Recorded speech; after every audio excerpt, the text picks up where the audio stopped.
Welcome back to the Sport or Nothing podcast. And we've got a new look today. You can finally properly put faces to the name. I'm Cameron Jarvis, and we're trying to get something new. We're going to record the podcast today with webcam footage, and we're going to post it up on YouTube and a few other platforms. We're trying, so new, give us a few feedback and a few testers. Unfortunately, no Will and no Malvin today, so it's just me. But we are joined by a man who is very vocal on the feedback segments of our podcast, and we've always talked about, so we're going to get him on eventually. We're always love his feedback.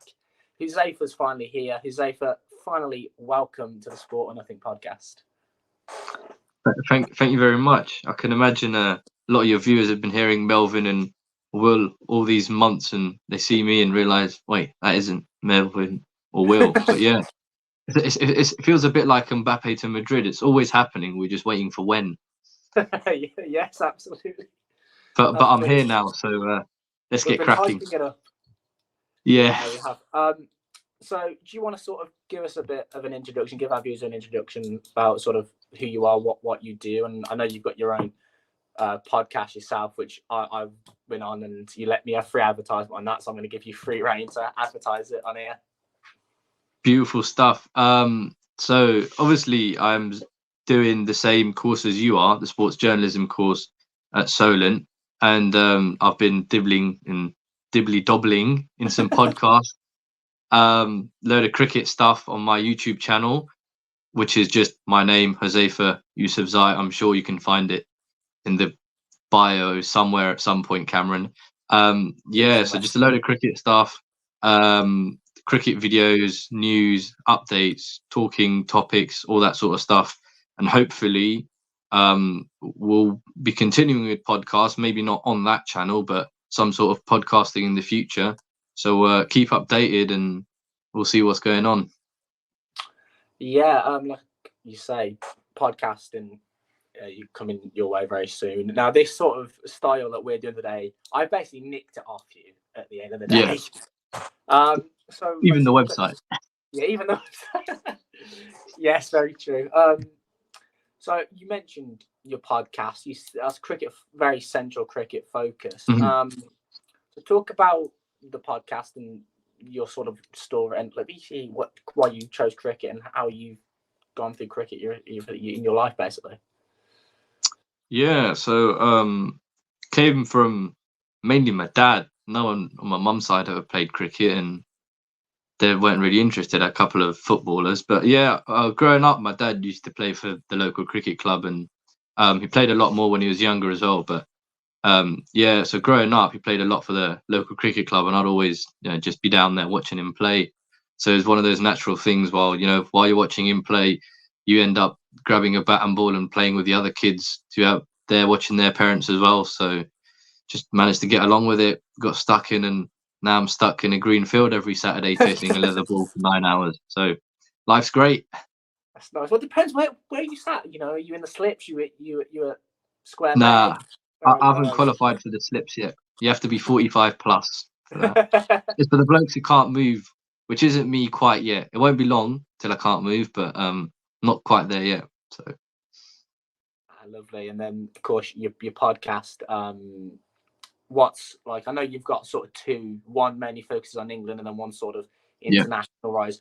Why did you sort of go down the 2-man route, and almost empty? Why did you decide to do a podcast? That's the main question at the end of the day. So really, I saw you doing it, and I thought this is a great idea. Why don't I do this as well? But then I thought, well, I can't do an all sport podcast because I don't have the wide range of sporting knowledge that you do. And I don't really want to do football because there's just so many of them out there. So I thought, well, I spend all my time watching cricket for ages, and basically all I do. So I was like, why not do that?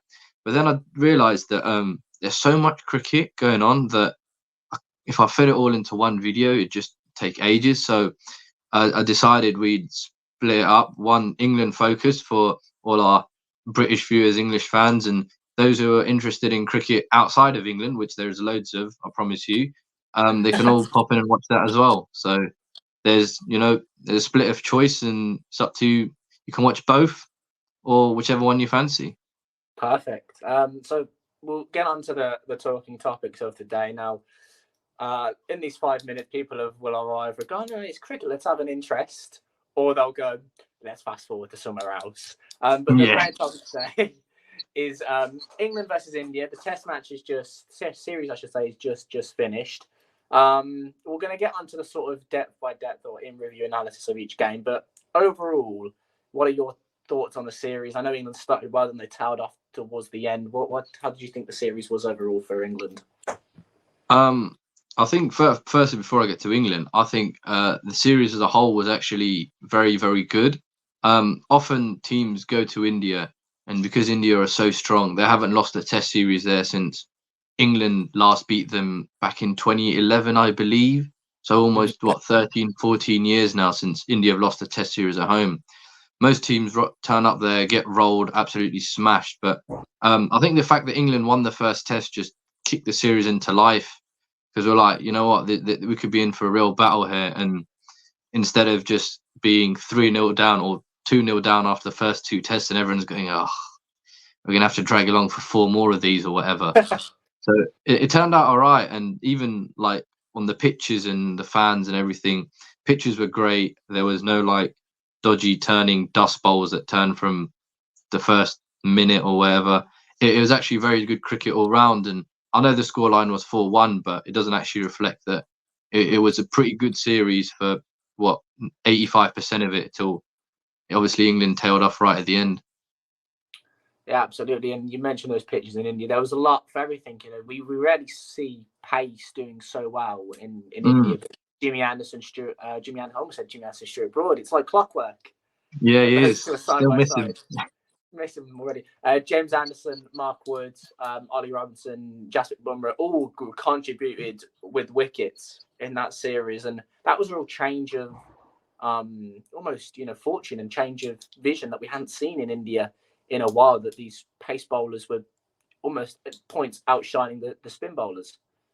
Yeah, it was interesting because obviously I'm sure we'll get on to England spinners at some point, the inexperience and lack of options, but when you've got James Anderson, who's been playing cricket since the dinosaurs have been around, or at least since his England career started before either of us were born, and he's still going well and strong. So when you've got experience like that, and you've got the pace of Mark Wood, you can use it very well. And obviously Ben Stokes, Brendan McCullum, the think tank of England, they're very. I would like to say they're quite smart, because from very limited resources, they've managed to actually get out quite a lot, not just in this series, but like in the past 18 months or 20 months they've been in charge together.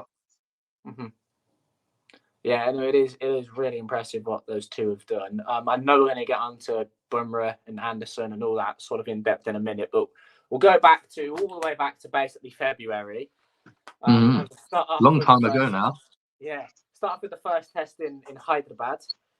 England victors by 28 runs in the end. Ben Stokes, the captain, led by example with 70. In that first innings, but with Jadeja and Ashwin, the spin twins for India, 3-fers for both of them, doing absolute wonders with the ball, what they have for so long.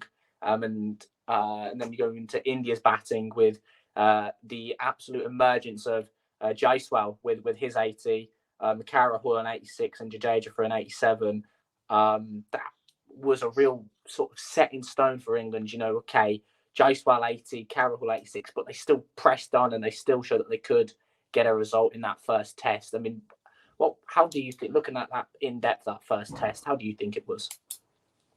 Yeah, before I get into that, I'll just give myself a load of credit, as I'm going to be telling everyone for the rest of the year. Right, and the first week of January, on my first or second episode, we did a little segment of who we think is going to be our breakthrough player of the year for 2024. And I called Jaiswal. So when I saw him whacking the ball to all parts in the first test in Hyderabad, I wasn't too displeased. I can tell you that. But yeah, just what it basically looked like was, I think England batted first, I believe. Yeah. And the pitch was actually, weirdly, that first test was actually the pitch that turned the most and did the most sideways movement. So you turn up there and England have got to 200, which, to be fair, isn't too bad in the grand scheme of things, because we're thinking pitches turning, they've got 200. Back in the days, we used to get 100 and be happy with that, but 200 is not terrible. And then India come out, Jaiswal smashes it everywhere, Rahul gets nearly 100, everyone gets 50, India make like 400 and something, and you're like, here we go again. But yeah, the turnaround was amazing. Really, it's all about two men, Ollie Pope and Tom Hartley, in that Test match for England. Ollie Pope coming in, batting with the lower order, scoring 195 or 196. It was 196. There we go. Arguably the greatest innings by an English player overseas. Joe Root called it that, and Joe Root knows a thing or two about batting, so I trust him on that. But honestly, it was remarkable. It could genuinely be in the top 3, top 2 in terms of biggest Test comebacks in history. I can't think of many such positions, being 110 runs behind or more than 100 runs behind. I can't remember how many runs behind were they in that first innings. It was loads. They were probably almost near 100 runs, but almost near 200 runs behind. Yeah, that was it. Almost nearly 200. 246 played 430. Played 436. So almost 200 runs behind. Yeah, 190 runs behind, and if India take 190 runs lead in their first innings, that's almost game over. Pack your bags, go home. But Ollie Pope pulled out 196. The tail stuck with him. It was remarkable from Ollie Pope because he's been notoriously a very poor player of spin away from home and in India. And in the rest of the series, it proved that this was possibly, as we'll get on to, this might have been an anomaly. But I think he just came out playing all these sweeps and reverse sweeps and funky paddle shots that they're like all Brendan McCullum, Ben Stokes have gone to Ollie Pope. Yeah, do your thing, do all these shots. We're going to fully back you. And I think he just shocked India to the point where they're like, he wasn't meant to do this. Like, we don't know how to react. Like a deer caught in the headlights or a rabbit or whatever animal it is nowadays. But yeah, it was outstanding. And then England just pushed that momentum in and chasing 200 in 220, I believe, something like 230. 231 India required. That was it, chasing 230. And Tom Hartley, who's this guy who's like basically played no cricket, he's just a bloke from Liverpool, a scouser, just bowling left arm off spin. He's supposed to emulate India's great Jadeja or Akshar Patel or whatever. And he just comes in, chucks it in the dirt and takes 7 wickets, and like life's great and everything's good. But yeah, it went downhill from after that Test match, didn't it? Yeah, it did go down for me. Pope 196 for 2. I just want to talk about Ollie Pope just one more moment before we go on to Tom Hartley. You mentioned Pope's perhaps poor performance against spin away from home. We've seen England over the years perhaps have their best 11, but then go to places like India and not pick these players like Ollie Pope, who's been poor against spin, and will pick players who are much better against that spin. Whereas this McCullum and Stokes era, they've gone, no, we're going to look and we're going to pick what is our best 15-man squad or best 11-man team each series. And that must bring huge confidence to this England setup. 100%. It was very much a case of previous England sides saying horses for courses. We're going to pick spin players when we go to India and Sri Lanka. We're going to pick David Vince when you go to Australia with some flat bouncy wickets. But this England setup have just gone, no, Ollie Pope's our best number 3 in the country, and he is arguably one of the most talented batsmen in the country. They've gone, this is our best 6 batters. We're going to play them. We're going to trust them, and they'll be good enough to figure stuff out. Which, to be fair to them, it looked like they'd, got that spot on in the first 4 days at Hyderabad. Yeah. Absolutely. So we're going to now, like I said, move to another young player, a bit further down the order, more known for his bowling, Tom Hartley. You mentioned him there. He took 7 for 62, 2.35 economy rate, an average of 12.4 in that second innings in 26.2 overs. He finished with 9 for 193 at an average of 21.4. He was this unknown 6 months before. England were expecting to go into a series with spin with probably Jack Leach, and maybe the likes of Saki Mahmood or somebody, maybe Matt Parkinson for this series. Yet McCullum and Stokes go, nah, we're going to pick Hartley. We're going to pick Shoaib Bashir, who even with their limited cricket, has shown they can be quite good handles of spin in India, and it was a magical debut for Hartley. Yeah. In fact, Jack Leach was actually, it was Jack Leach and Hartley playing in that Test match. Bashir came the one after, but Jack Leach bowled one ball and was injured because he was fielding on the boundary, and he fell weirdly, and his foot was the size of his knee was the size of, like, I don't know what fruit that is, grapefruit, small watermelon, melon, whatever, but it was very big and swollen. And the poor lad, he's been injured with literally everything. He's fought. I can't remember what disease it was, but he was ill for a very long time, and then he got a stress fracture. He's a spinner. He's not meant to have a stress fracture. Stress fractures are for guys about 90 miles an hour, as you found out with the case. Everyone in England bowls 85 plus is injured, but even Jack Leach got it, and the poor lad, he missed the Ashes with it. Came to India, he's barely bowled a ball, and he's already out of the series. Poor luck to the guy. But yeah, Hartley was just left with, all right, here's your job. And the funny thing was, in the first innings, he was actually made to open the bowling, and Ben Stokes brought all the field in and said, here you go, mate, bowl with that. And Jaiswal, this young, confident batter, is just licking his lips, going, oh, I'll have a bit of that. I think he hit him for 2 sixes in his first over of Test cricket. It was just like, yeah, it was brutal stuff. And he got whacked in his first spell. I think he went for 80 odd in his 7 overs. But to be fair to Ben Stokes, he came back in the second innings. He changed his field. He gave him a bit more protection on the boundary, so he had a bit more confidence to bowl instead of just worrying about being whacked all the time.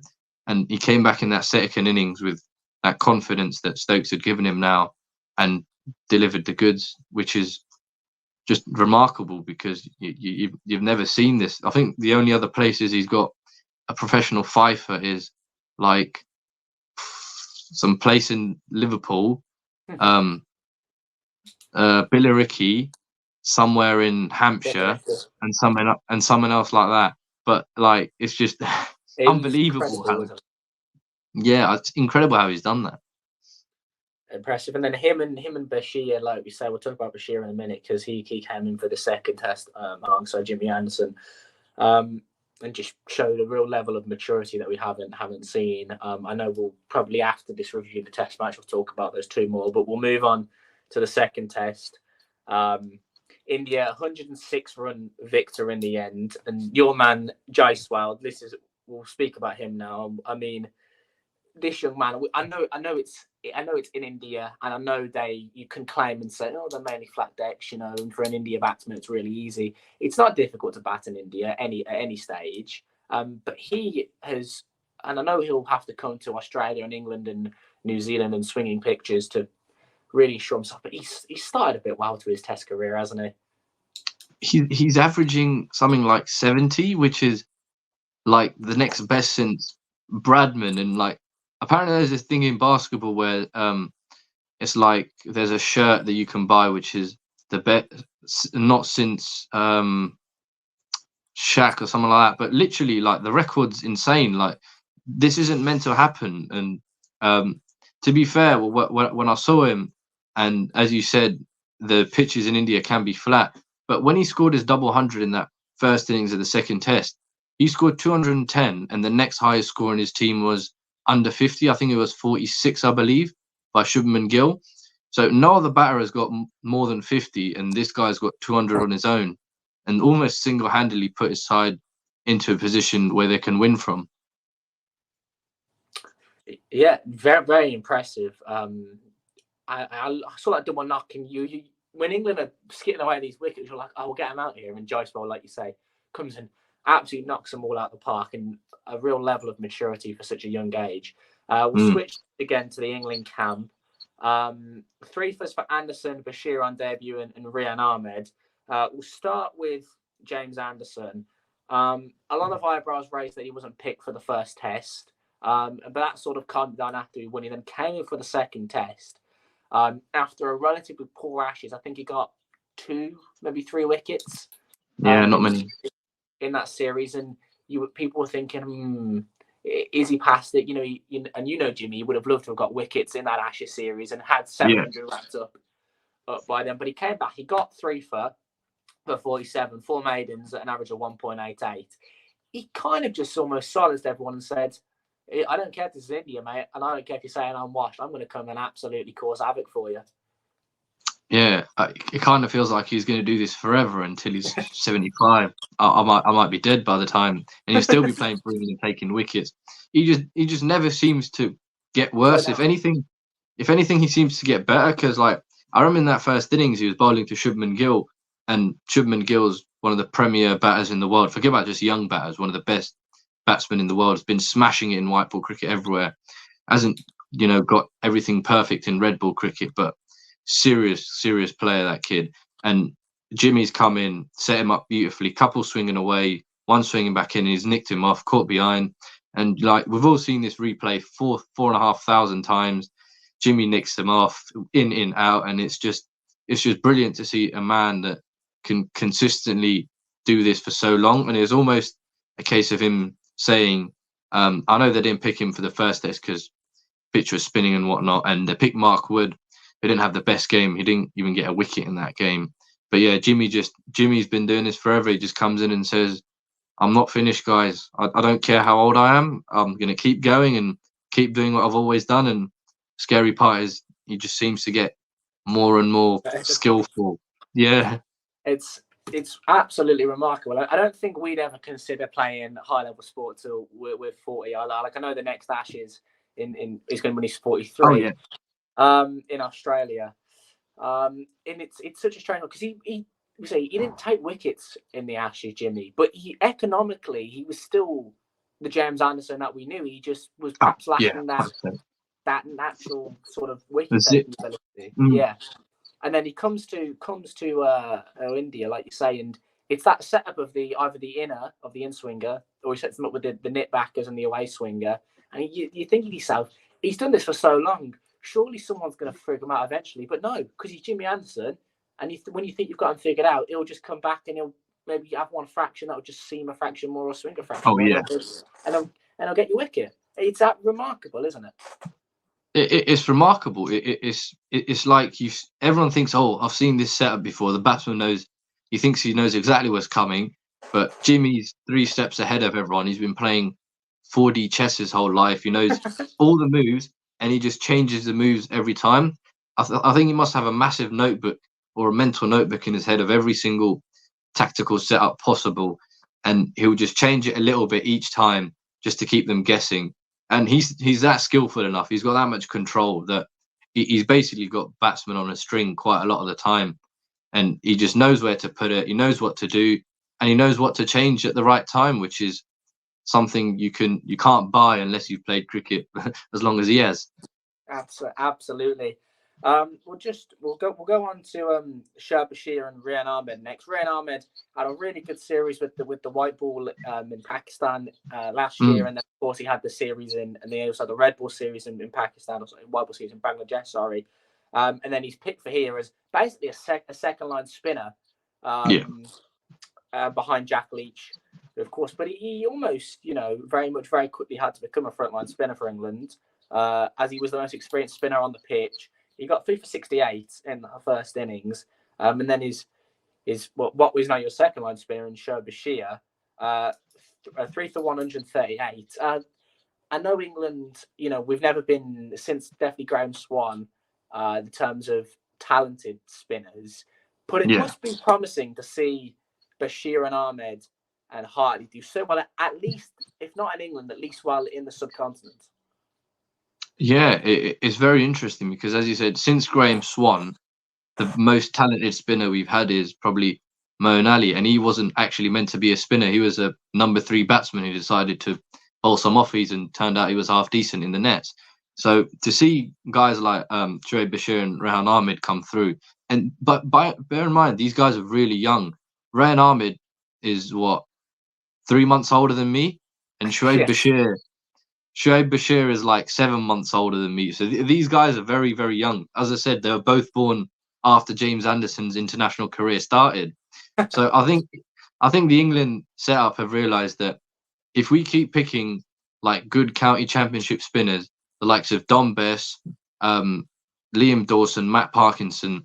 They might be good, but they're never going to really cut it against, well, let's be honest, no one's going to cut it against India's spin attack in their home conditions.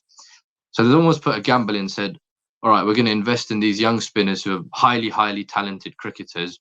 And even if not for this tour, if we give them the experience now, going forward in the future, we can nurture two proper good spinners, almost a bit like in football, where the talented wonder kid at 19 is like worth 100 million, but sometimes he might have the similar sort of level to the 25-year-old, but because he's 19, he's just worth so much more because the potential is so much higher for those kind of guys.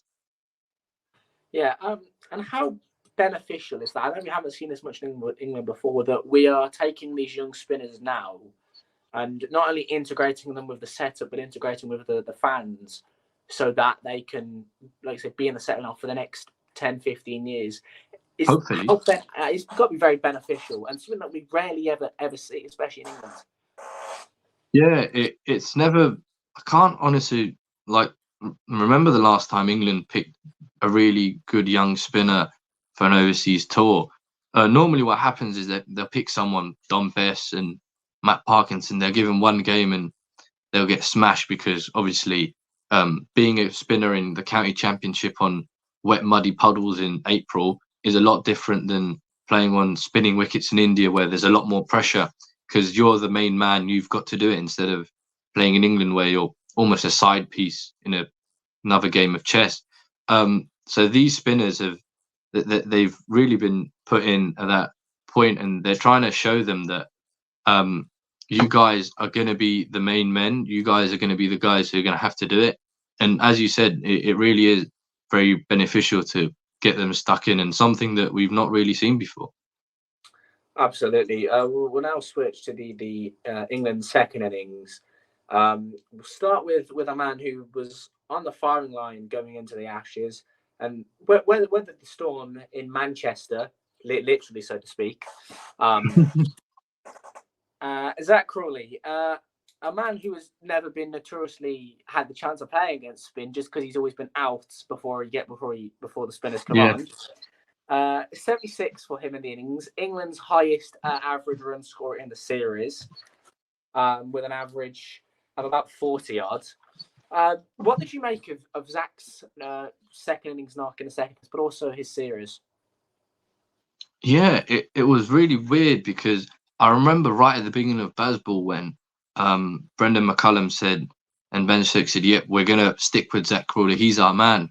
And everyone sort of turned their heads and gone, this guy who averages like -12 in Test cricket, and he's made one double hundred against Pakistan during COVID in Southampton, and like because it was COVID, no one really remembers it, and that's all he's ever done, and he's been living off the back of that for years. So people were really surprised, but these guys went, no, we don't expect him to be a consistent player.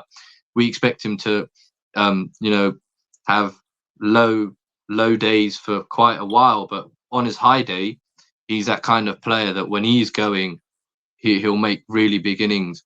And like he did in the Ashes, with his 189, I think it was at Manchester, before the rain saved the Aussies. He's the type of player who, on his own, on his day, can single-handedly win you games. And those kind of players are very, very rare to find in cricket. And when you do get them, it's often quite difficult because you'll have to find a way to get the best out of them. But England have managed to do that, and this series was weird because, as we said, he's not meant to be consistent, but this is the most this is the most consistent he's ever been in Test cricket. You got like 4 or 5 scores of 70 in this series. It was really good. Only the Zach Crawley just the 150 to his the 450s to his name in the series. Yeah. So really impressive series for Zach. That's weird because normally you'd think Zach would go 0, 12, 20, 15, 190, but instead he's gone 70, 70, 70, 40, 70, 70. And him and Ben Duckett at the top of the order they've been England's best players all series. They've been the most consistent. Every time you watch England bat, they're 70 for none, Crawley's on 30, Duckett's on 40. One of them ends up getting 60 or 70, and you're like, right, England have got this. They've got a nice stable base. All the middle order need to do is bat normally how they've done for the past 6 years. Joe Root, Ben Stokes, Johnny Bairstow, Ollie Pope will be fine. We'll get a nice score. And then England just go 100 for none, 150 all out before you even know it. It's madness, isn't it? Do you think this Crawley and Duckett partnership now is, I'm not going to say be up there with the likes of Swan and Cook or Vaughan and Athers, but do you think it's a partnership that we're going to see now for, in effect, the foreseeable future for the next 5, 6, 7 years? Yeah, mainly because England have tried. Basically, anyone who can hold a bat in the country has basically opened in the past 5 years. Who have we gone through? Haseeb Hameed, Rory Burns, Dom Sibley, Joe Dent. Like, I think I'm the only person in England who hasn't opened for the country. So they've tried everyone, and they basically settled up on this really weird dynamic because Zach Crawley is this 6'3" guy who really loves playing down the ground and using his big front foot to get at the bowlers. At the other end, you've got this short little left-hander, 5'6" Ben Duckett who just cuts and sweeps everything, and it's really, really hard for bowlers to adjust to the difference in height and the difference in playing styles. So weirdly, their contradicting styles work very well, and it's worked great for England. This is the most successful opening partnership they've had since Cook and Strauss, and the last two guys who, Brendan McCullum even said this, the last two guys who successfully opened in England, they've both been knighted. Now we call them Sir Andrew Strauss and Sir Alistair Cook. So it's not exactly an easy thing to do. So you said a prediction we're going to get a Sir Zach Crawley in about 30 years, in about 20 years, 30 years. Yeah, mate. Make him prime minister. Make him the king at this point. Legendary. On the flip side of it, India, like we spoke about earlier, and a pitch notorious for spin, and we mentioned Jimmy. Jasprit Bumrah, 6 for 45, 2.84 economy. It then gave India a lead of about 143. Bumrah, we came out of nowhere in this test. Everyone thought it was going to be Ashwin and Jadeja and Yadav and all of those that, as they rightly did, take wickets. But Bumrah, he said, I don't care if he's a spinners I'm taking, set the stage here. Yeah, but Bumrah is that guy, basically. Essentially, everyone's just going, all right, India, play 15 million spinners, bowl them from both ends for 4 days in a row. That's how it'll work. But Jasprit Bumrah, as I spoke a bit on my podcast, he's arguably the most well-rounded fast bowler that has ever existed. His range of skills across all formats and in Test cricket, there is I honestly can't think of something he can't do. His off-cutters, his genuine swing, line and length, good pace, reverse swing, as he used devastatingly in this series. Do you remember that one ball to Ollie Pope where he flattened him and Ollie Pope ended up with his face on the floor? That was one of the best deliveries I genuinely have ever seen. I've played that on replay 237 times. It's unbelievable, the skill of the man. And what's worse is the fact that he's not a normal bowler in the sense his action is so weird. He basically has a 20-yard run up where 75% of it he's walking, and then right at the end he does a little skip and releases the ball very weirdly, where most bowlers release the ball here next to their ears. This guy's released it all the way out there. So essentially he's made the pitch smaller. So whatever the speed gun registers is actually 4 miles an hour quicker and comes onto you faster than you think. And then when it's hooping round corners, reverse swinging at that pace with a guy who can control it and basically do whatever he wishes with that cricket ball, when he gets anywhere near his best, there is nothing anyone can do about it. Yeah, I mean, like I say, Bumrah finished on 9 for 91 in the end. He got another 3 for in the second innings. An overall game economy of 3.72, but an average in that test of 10.1 in India is absolutely remarkable for any bowler. Crawley then also another 70 in that second test. Shubman Gill, you mentioned him earlier, a real talented, raw young player. A century for him. He was his first of the series. India then walked away from that second test, like we said, victors by 106 runs. Expected that India were going to bounce back quite well in that second test, leveled up the series, rightly so. But then we move on to the third test, where it is a bit more rudimentary for India, a bit more what you'd expect. Victory by 438 runs. And we start, 400 and we start to see a bit more of this all-round, well, not say all-round ability, but this idea of that now every batter in England, on that Indian side, is gonna get 50s. They're gonna score runs. Sharma 131. Jarrell 46, Jadeja 112. It was more like the India and the more batting of India we were going to be expecting into that third test. What do you think sort of changed in that third test for India? I honestly think it's a bit like reminds of like the year 7 and the year 11 in the playground, where the year 7 kind of like just pokes a bit at the year 11 and doesn't think of anything of it because it's just year 7, but before he knows it, the year 7's nicked their football, and like the year 11's chasing it, got the football back, and like at this point they're really angry, and they've decided that they're just gonna like absolutely boss England. India have just gone, like England have given them a little kick. India have kicked into gear and gone, right, this ain't happening, not on our home turf. They've kicked fully into gear. They've gone all guns loading, and instead of thinking in the first test, oh, we'll just stroll through the series, they're like, oh, we've got a fight on here. And India's players are the best in the world. They're the most talented side in world cricket, and their talent just put together. And as you can see, when they get it anywhere near fully correct, India, they'll just steamroller through you with the talent of spin, fast bowling, batsmen they've got. There's not really too much you can do about it.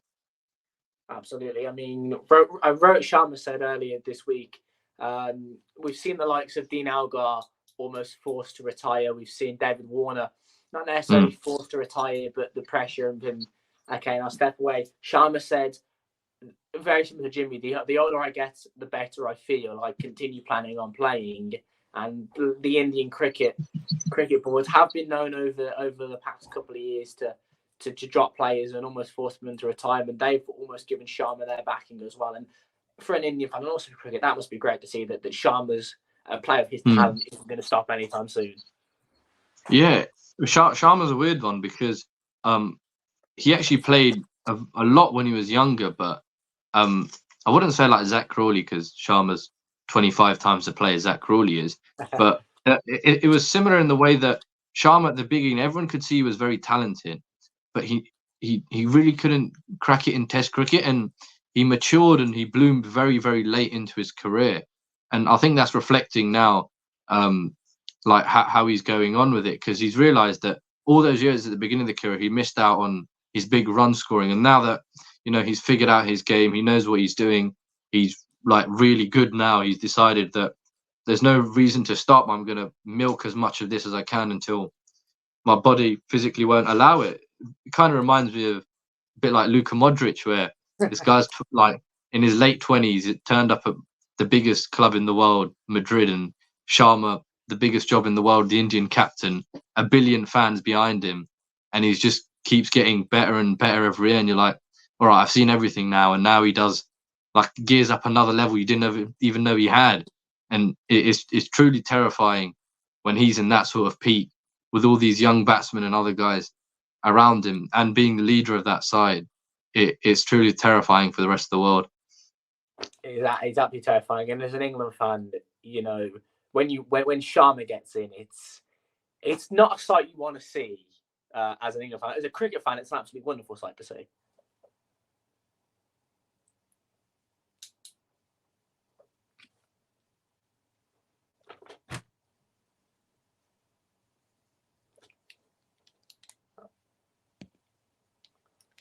Going to say, Huzafia, your sound has just dropped there a bit, lad. Sorry? Your sound just dropped a bit there, lad. Your connection was just... Oh, no problem. You can hear me now, though, right?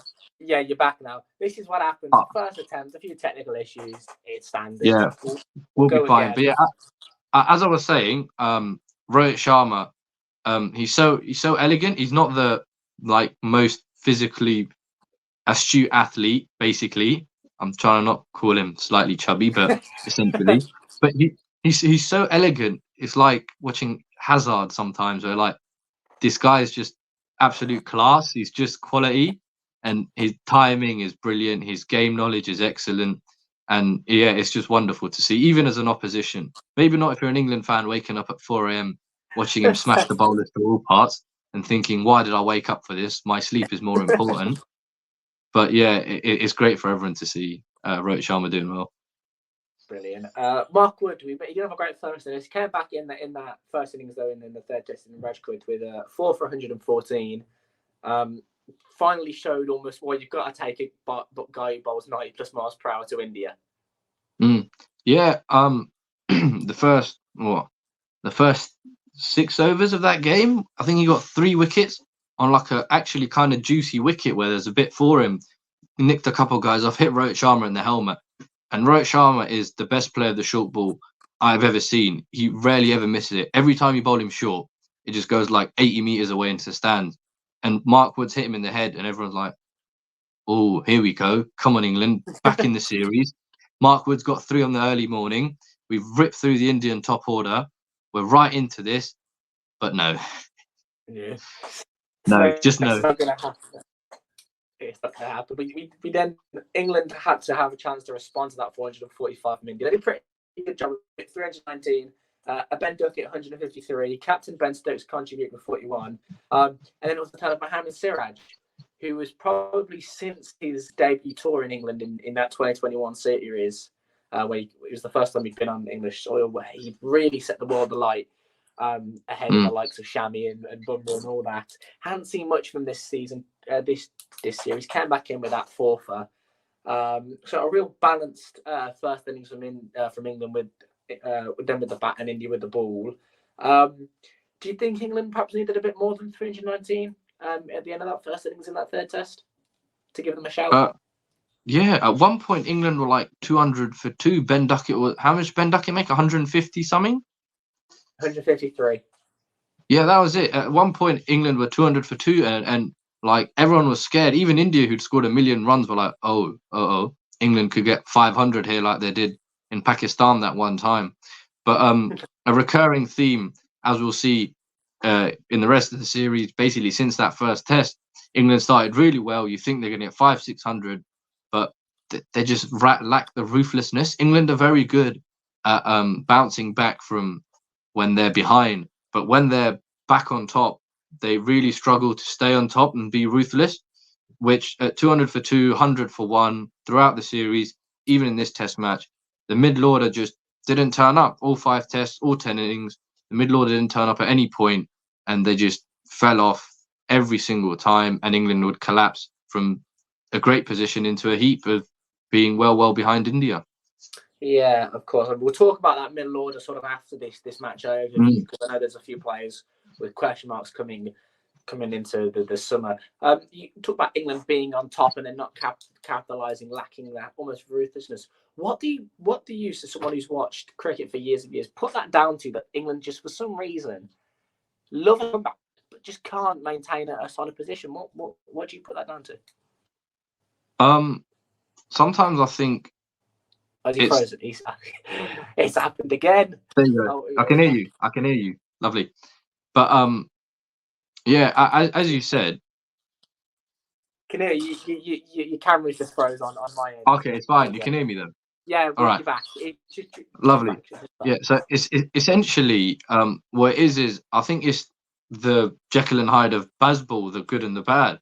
The good is Brendan McCullum and Stokes have told these players, go for it, throw fire with fire.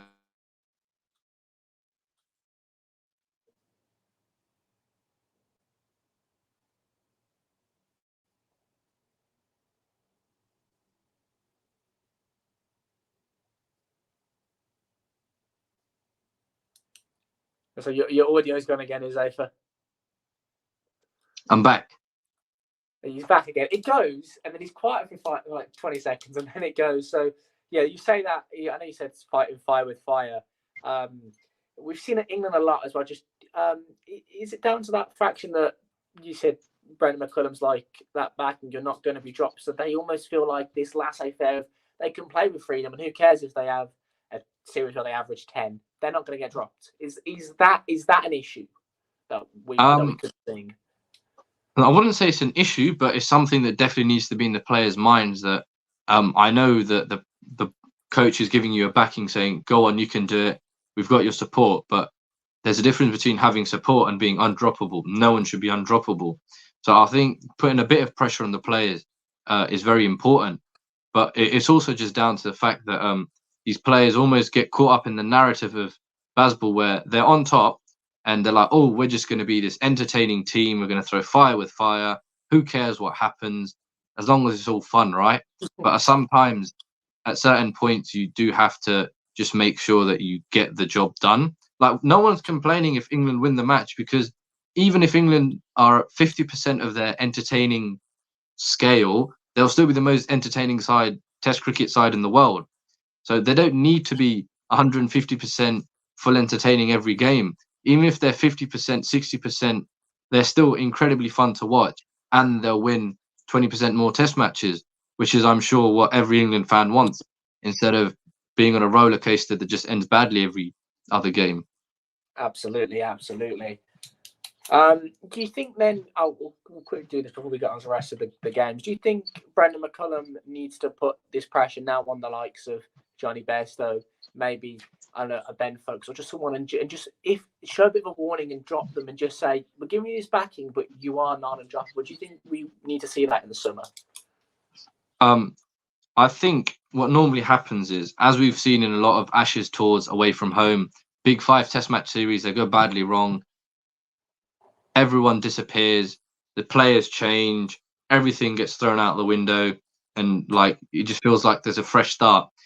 This won't happen here this time, because this management's a lot more mature than that. They won't do that and toss everything over, because honestly, it's going quite well.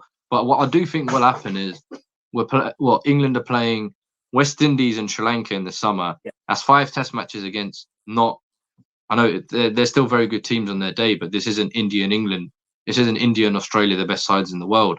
So I think there will be a couple of players who will come in on, rotation, fast bowlers coming in and out, a couple of batsmen, just give them, see how you go. Like they're not going to be dropping Johnny Bairstow or dropping Ollie Pope. They'll just be rotating them and giving these other guys a chance. And, when Dan Lawrence has a couple of good innings, or Matthew Potts has an excellent spell, there is that pressure back saying to these guys, hey, look, the guys behind you, they're coming for your spot. They're serious. And so is the management. They will give chances to these guys if you guys aren't performing. And I think that will just be healthier for the side in general. Yeah, absolutely. We'll talk about it in depth. So that second innings now, Jaiswal again, 214 not out. Shuman Gill 91, Safras Khan 68. England just the 3 wickets with bowlers. Root 1 for 111.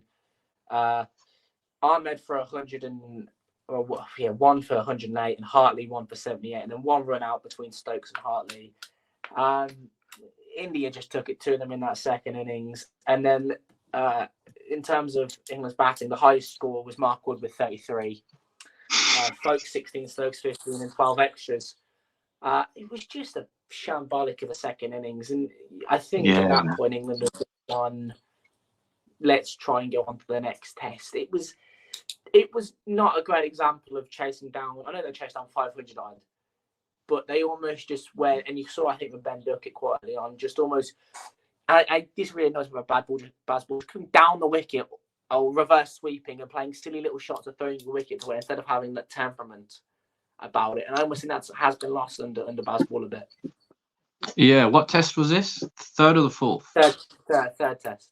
Yeah, I think it is just a case sometimes of I'm not too worried about the shot selection too much, because sometimes, you can't say, oh, it's a great shot when it goes well and it's a bad shot when it isn't, because that's not how it works.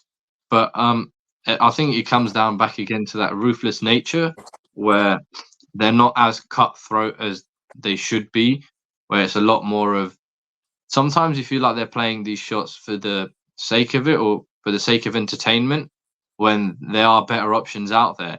If they're playing these shots, honestly, hand on heart, if they think they're playing these shots because that's their best option, then fair enough.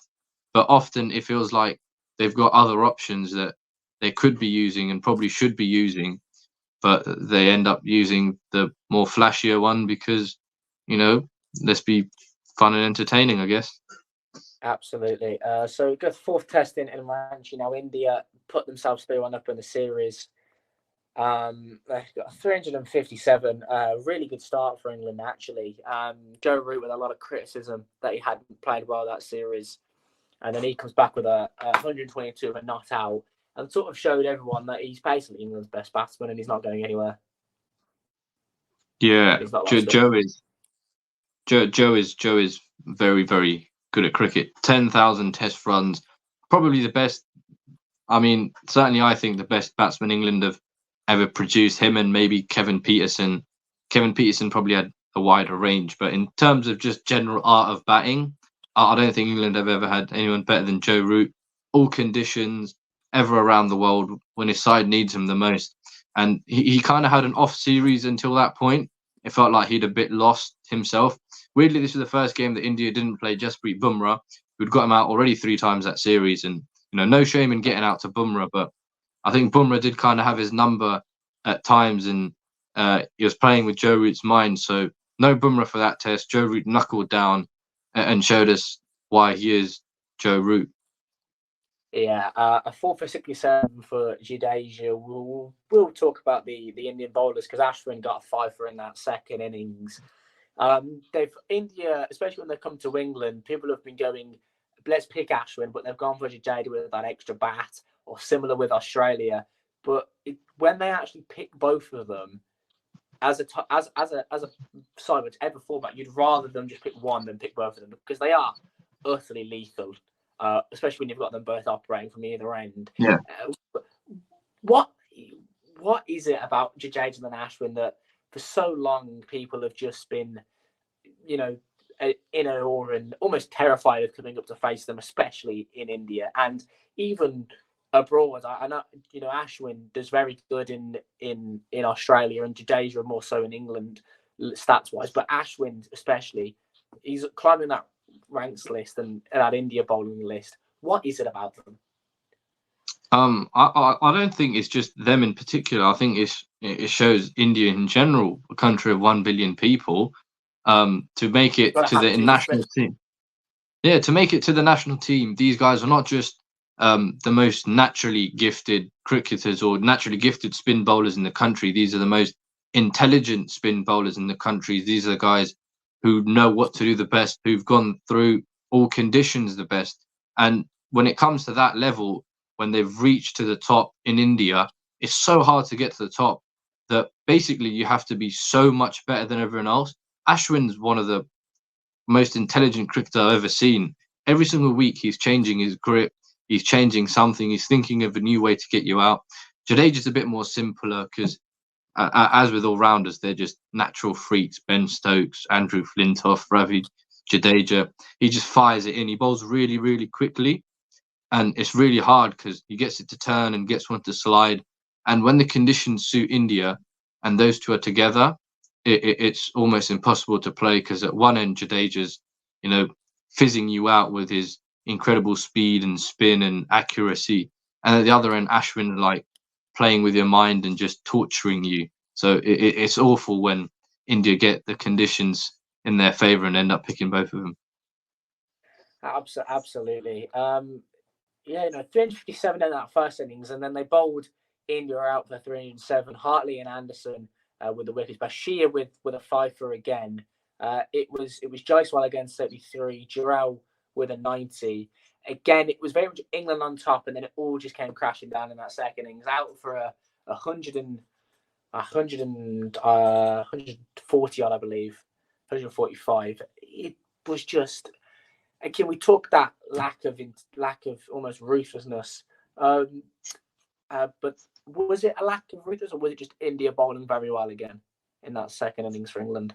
Yeah, it's hard to put all the blame on England. There is certainly a lot of blame on England, but England aren't the first side to collapse away to India. Much better sides have gone to India. Australia, the World Test champions, went to India the same time 12 months ago, and they got basically for the first two tests absolutely smacked. Their spinners turned the ball square sideways for days, and they were left with no chance. So I think at that point in the series, when all the momentum was with India and England were really down, and India got on top, it was very hard for England to really do much, and the writing was on the wall for England pretty much at that point. Yeah, of course, very difficult. India only needed 192 to win, which they chased down pretty comfortably. Sharma for another 50 for him. Gill 52 not out. Giral 39 and out. Bashir contributed with 3 for the ball. India then won the series. So we moved on to the 5 test in Derbyshire with that beautiful backdrop. I think one of the most beautiful backdrops cricket's ever seen. What was when you're 3-1 in a series and you've lost, especially being 1-0 up? What were England looking for in this test? Were they now looking to come out of it 3-2 victors? Was that the aim?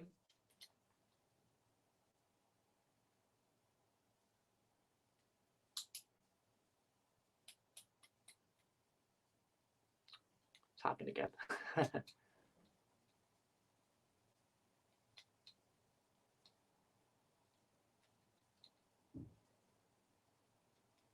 So you're gonna say is here, but when we get a sound back, you're gonna have to probably redo that again because it's been lost again.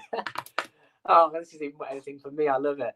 And it's hashing up my Wi-Fi for once. It's superb. What I'm trying to say is 3-2. 3-2 sounds a lot different to 4-1, doesn't it, Cameron? Absolutely. Yeah. The last test of the series makes such a difference. It's the sour aftertaste or the slightly sweeter aftertaste of the series. When the series already lost, 3-2 sounds like, oh my God, England have given it a real shot. They were so close. They tried so hard. They nearly got over the line. Unlucky guys. You played really well. We're proud of you. 4-1, it's just one test, but 4-1 sounds like, you've been slapped. You guys have been awful. You won one test somewhere, but it was probably like a consolidatory tap in somewhere, God knows, which it wasn't. It was the first test of the series. But people won't go back and look at that, will they? They'll see 4-1 and think, oh, just England going back to India getting slapped. We've seen this 500 times before. What's changed? Yeah, absolutely. Then that 5th test, that 218 all out, it was the only time in their series that India won by an innings, which going into it, how England did last time they visited India would have absolutely taken only once that India won by an innings. They won by an innings in 64. Zach Crawley with a 79. But it was that batting order: Sharma century, Gill century, Saflas Khan 50, Pradinkler 68.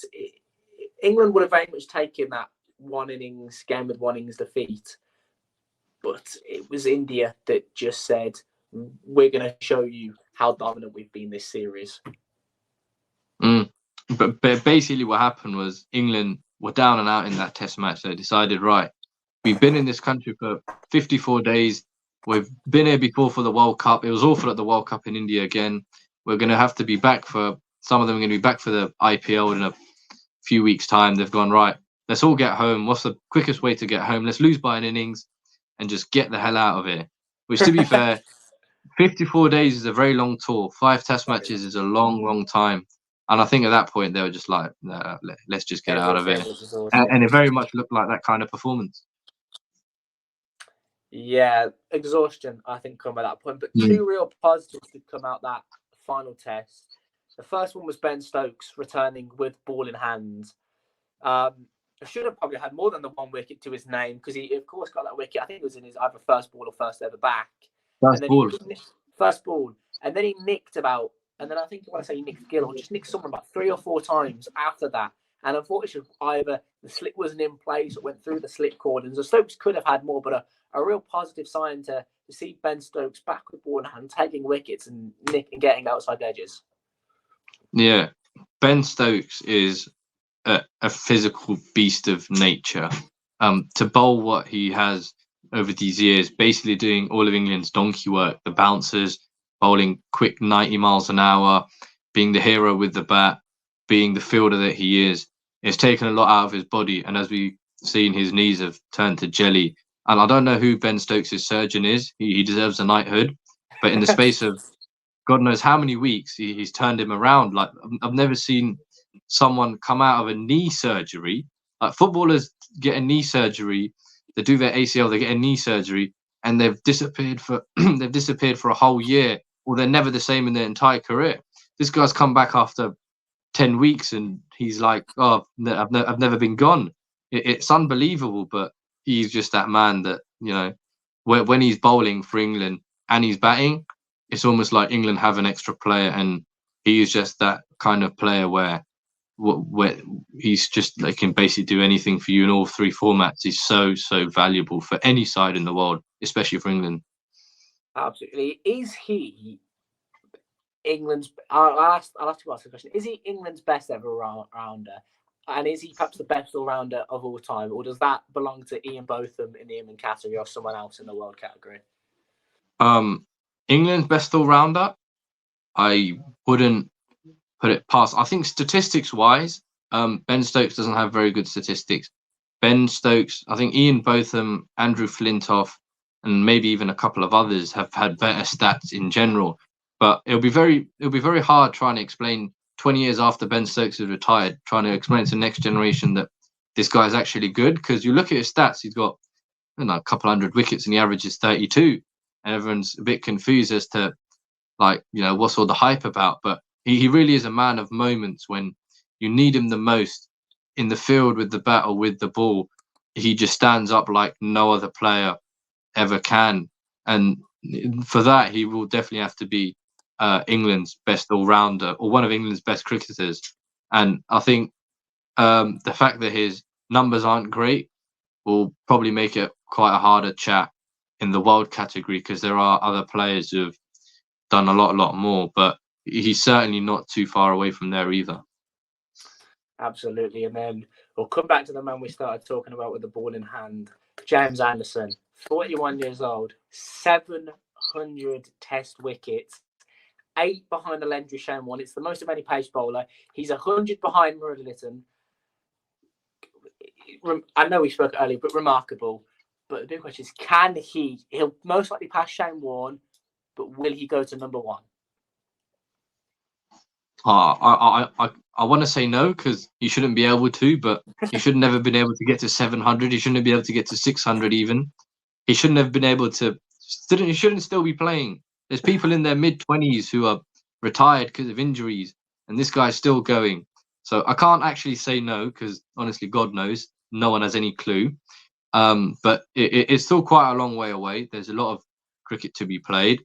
But yeah, Anderson, I can't really say no. He just seems to keep getting more skillful and skillful. Unless something crazy happens with an injury or something, I can't see how England are going to have to force him out if they're going to get him to retire, because he's not going to step down anytime soon.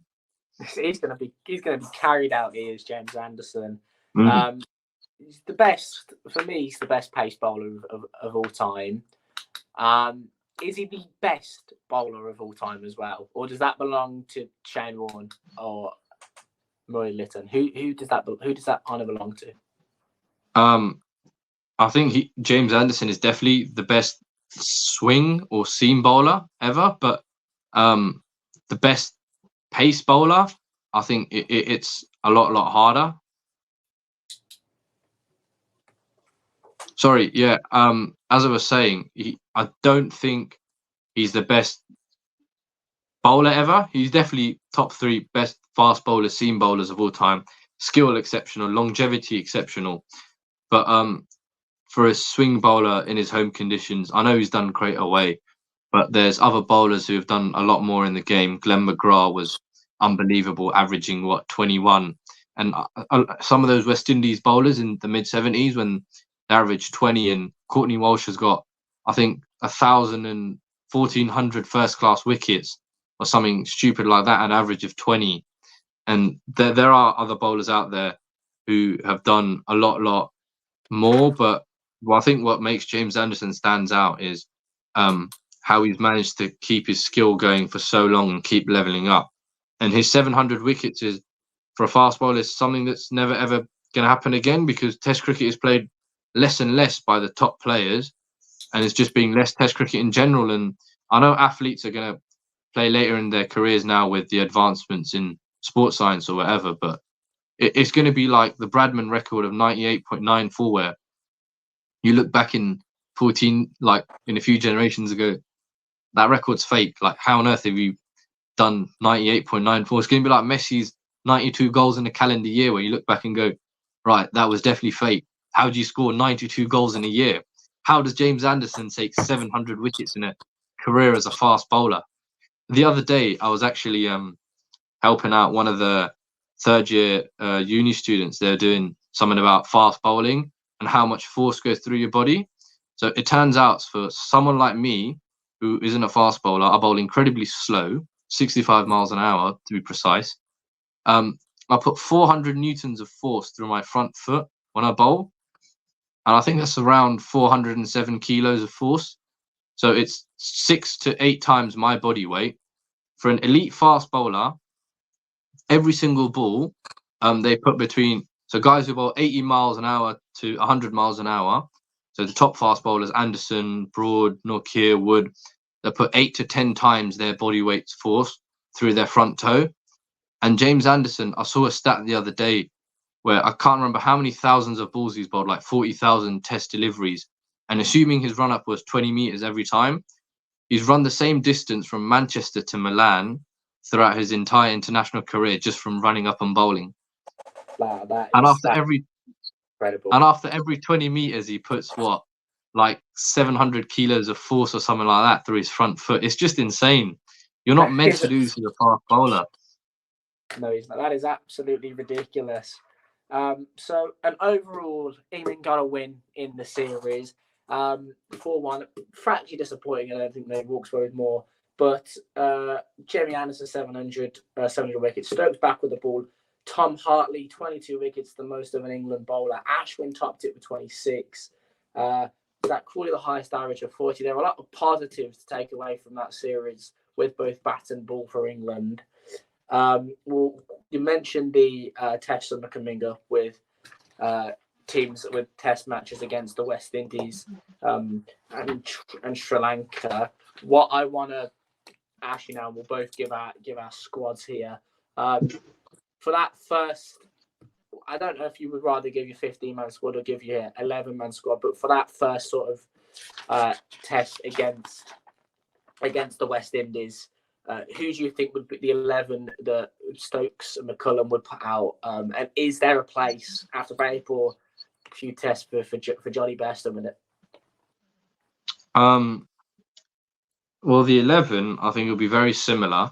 If any changes, I think in the middle order, depending on how long Johnny Bairstow's been playing in the IPL and then the T20 World Cup or whatever he's doing, they might just go, hey, Johnny, mate, take a rest for this test. We'll bring in Dan Lawrence. Same with Jimmy Anderson. I can see them telling Jimmy, hey, mate, we know you're 42, but we want to keep you going forever. There's more cricket to be played. We're at home against one of the lesser sides.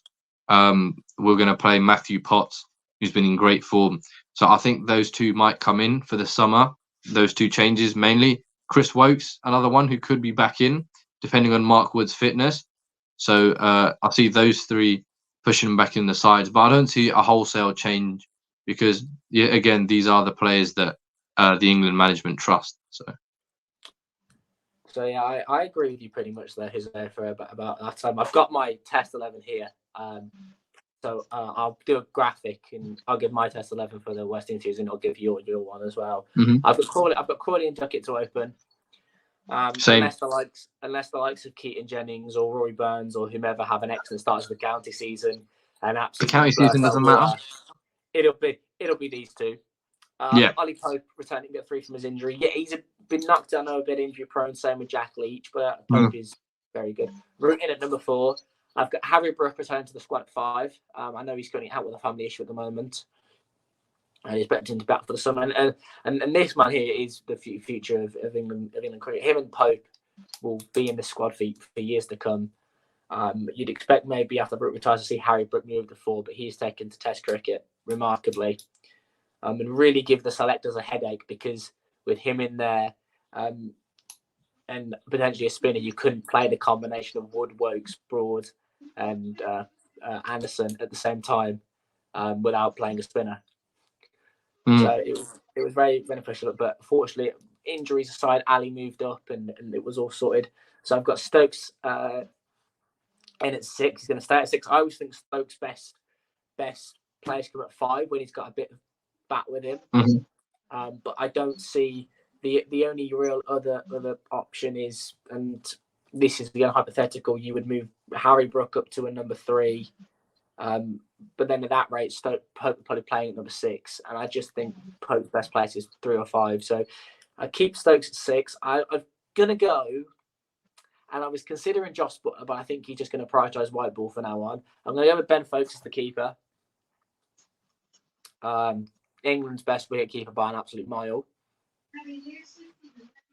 Going to go with Chris Wokes coming back into the squad. Mark Wood with a page. Jack Leach as a spinner. And there's a real massive question mark around Jack Leach, because it could be, if his injuries persist, Ahmed could very much be England's next frontline spinner, and Jimmy Anderson, with Dan Lawrence and Riyad Ahmed circling around the 12th man position. Close, but I don't think there'll be any changes in that batting lineup. Pope's made for number 3. Harry Brook tried number 3 during the Ashes and it didn't work, so they sent Mo and Ali up there. Brook clearly loves 5. And I think now that Stokes is hopefully back to bowling, he won't be able to bat up that high, so I think he'll be batting number 6 and bowling, which is just a lot better for him in general. So I think it'll be very similar makeup. If there's any changes, it'll be like for like. And my only thing with that is, I do think that they'll stick with Johnny Bairstow. They won't pick Ben Foakes, because the England setup much prefer the batting that Bairstow provides than what Foakes does, which, albeit Foakes is one of the best keepers going around, but he struggles to put pressure back on the opposition when he's batting, and that's essentially one of the biggest things about the current regime, is you have to be able to put pressure back on the opposition when you're batting. So Foakes can't really do that. It's just a style of play, nothing wrong with it, but it doesn't fit what they want to see. So I can't really imagine they'll stick with him. Could you see a Josh Butler coming back into the Test fold under bad ball, or is he just nah. I think weirdly, these kind of players would be perfect for the current cricketing landscape that England have, but I think it's a case of deep scars from the past and their ship has sailed. I wouldn't put it past them, but unless something drastic happens, I don't think they'll be going for a 30-something-year-old Josh Butler. If anything, they'll go for someone younger like Phil Salt or another young wicketkeeper batter going around the county circuit. So I think Butler's ship has sailed well and truly. And then going into the bowling attack, would you be going with the standard 3-line pace bowling attack and the 1 spin, or would you go for what England experimented in COVID with the technically what would be a 5-man pace attack with Ben Stokes? Yeah, I don't think they need a 5-man attack, because Ben Stokes is bowling. He'll be the 4th seamer anyway, so I think they can just go 3 seamers, 1 spinner. And now that Ben Stokes is bowling, he just makes the whole balance perfect for the side. So I think they can just go 3 and 1, nice and traditional, which is what they hate doing. They don't do anything traditional, so who knows? They'll play 6 spinners on the first day at Taunton somewhere. God knows. And who would you have as your bowling attack for that first test? If he's fit, Mark Wood, Chris Wokes. I think they'll rest Anderson. He might just be playing championship cricket. I think they'll give Anderson a couple of tests off in that summer. They'll play Matthew Potts, and the spinner will be, if Jack Leach is fit, they'll play Jack Leach. I think it's close. I don't think Tom Hartley will be head of the queue. If anything, it's between the 2 Somerset lads, Shoaib Bashir and Jack Leach. But I think if Jack Leach is fit, he's Stokes' go-to man. Perfect. So sort of I know I've had a few technical difficulties, but that sort of wraps up the cricket section of this thing. And I say the podcast, we've, like I said, expected you for a while, so we haven't had to go that deep into the cricket. As the tests are done, another big thing, funny enough, I'm out in the country when it's happening with the T20 World Cup. Just unfortunately, I think I'm out there. I'm out there like June to August. I don't know if it's just dying down. Yeah, the World Cup ends at like the end of June, I think. So yeah, so I'm trying. If there's a game, I don't know if there's going to be a game at MetLife, so I'm going to try on an off day because I'm working out there. Going to try and get out to see a game. England squad. tickets are probably gone, mate. Huh? Tickets are probably gone. They're flying out like nothing you ever yeah, seen. It's America, but Devon cricket haven't clicked yet. But I also know majority of the games in the Caribbean. It depends what game you're going to, because if you're trying to get you'll have no chance with you will have no chance with India versus Pakistan. That sold out within 25 seconds of the tickets coming out. Any other games you should be fine. Well, I know all of England games are in the Caribbean, so that's a bit annoying. Yeah, all of them are, because the Brits will want to go on a nice holiday in St. Lucia. They don't want to go to Nashville. So fair enough. It's very true. So England T20 World Cup champions. A disappointing white ball World Cup for them in the 50 overs. But reigning champions, do you see much change from that T20 squad? Australia and also the OD, also technically because it was majority the same squad that played in the India series. Do you see much change? And if so, who would be your 11 for that first test, for that first T20? First T20. This is so much harder to do. Sorry, mate.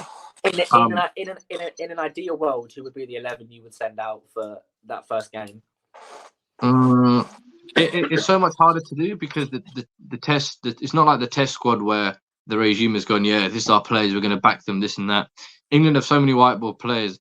I honestly think they'll be chopping and changing like basically every game, 2-3 changes in the lead up to a tournament until they find a nice balance. So they're going to try everyone because there's so much available. But I think opening, we'll definitely see Butler opening as captain. Joining him will probably be Phil Salt. I think Will Jacks might sneak in at number 3. Harry Brook, if depending on his family situation, if he's there, he'll be at 4. 5, I'm not sure if Ben Stokes still plays T20 cricket because I don't know about his situation anymore, but I can imagine he's there and thereabouts. Liam Livingston will be there, definitely at 6 or 7. Sam Curran probably. And then the spin attack, Adil Rashid, Evergreen, he'll definitely be there. Probably Mark Wood, and that leaves one more, I believe. Yeah. One more T20, Reece Topley. Have I missed anyone? Because there's so many England white ball players and they change all the time. So there's probably a bowler I would probably put in there. So in your view, would you say no Johnny Bairstow? Would you say Bairstow would make the squad, or would he be? I think with someone like Bairstow, he's either going to be in the starting lineup or he just won't make the squad at all. Make the squad. He's not the type of guy to be sitting on benches. Yeah, and another one who a real disappointment to see his England career fade away from him is Jason Roy. Is there any sort of chance? I know he's now gone to play T20 cricket. Funny enough, in America, is there any chance? It's one last hurrah for an absolute superb England white ball opening. Jason Roy, giving him and Josh Butler that swan song that almost I think Roy deserves. Quite frankly, that's not going to happen because the white ball cricket nowadays is completely ruthless. It's not like red ball cricket where you can have a test here before another guy moves in. Everything moves a lot slower. It's white ball cricket. Everything chops and changes so quickly. Once your turn is gone, you are out.